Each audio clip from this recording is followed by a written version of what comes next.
把俄罗斯得罪了，欧洲转头收到噩耗，关键时刻美国又补一刀。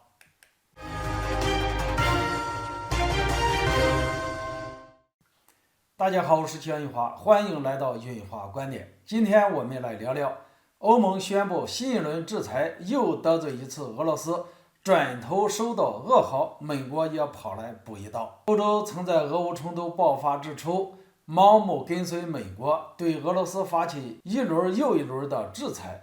但是付出的代价恐怕早已超出预期。长达半年的制俄时间，欧洲各国饱受能源危机和通货膨胀的折磨，让自身处境日益艰难。即便如此，欧洲仍旧决定跟美国一条道走到黑。近日，据有关媒体报道，欧盟公布了对俄罗斯第8轮的制裁措施的提案。欧盟委员会主席冯德莱恩与外长博雷利提议对俄罗斯石油设置价格上限，还要禁止向俄罗斯出口技术、商品和服务清单。同时，欧盟还希望全面限制所有俄罗斯产品进入欧盟市场。在这些政客看来，禁售俄商品可以作为削弱莫斯科的一种方式，以此达到遏制俄方收入来源的目的。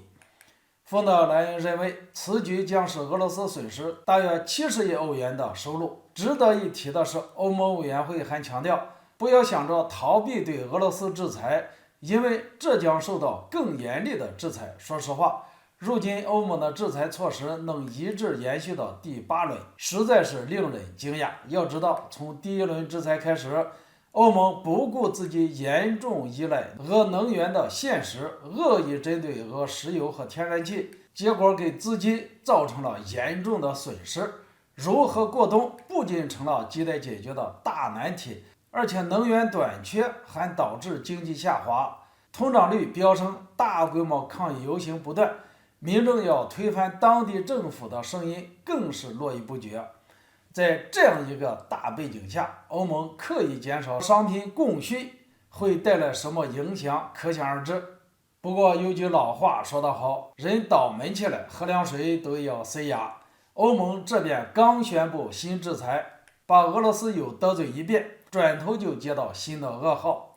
近期发生的北溪管道爆炸事件可能会升级成大国混战，某种程度上来说，将把欧洲进一步推向崩溃的边缘。在这场突如其来的灾难中，与北溪管道利益相关的国家纷纷站出来发表意见。英国有关人士猜测，爆炸的原因或许管道老化造成的。丹麦首相以及数名欧盟高级官员表示，北溪管道发生泄漏不可能是一场巧合。美国高官也将此事描述为明显的蓄意破坏行为。将这些表态综合起来看，就可以发现大家都在互相指责，互相推卸责任，想着要找谁来背这个锅。一场罗生门正式上演。虽然事故原因尚不清楚，但是这将不可避免地成为乌克兰危机之下的另一个新的冲突点，让欧洲能源危机雪上加霜。北溪管道被破坏，断送了欧洲依靠俄能源过冬的未来。更严重的是，欧洲将在能源问题上变得十分被动。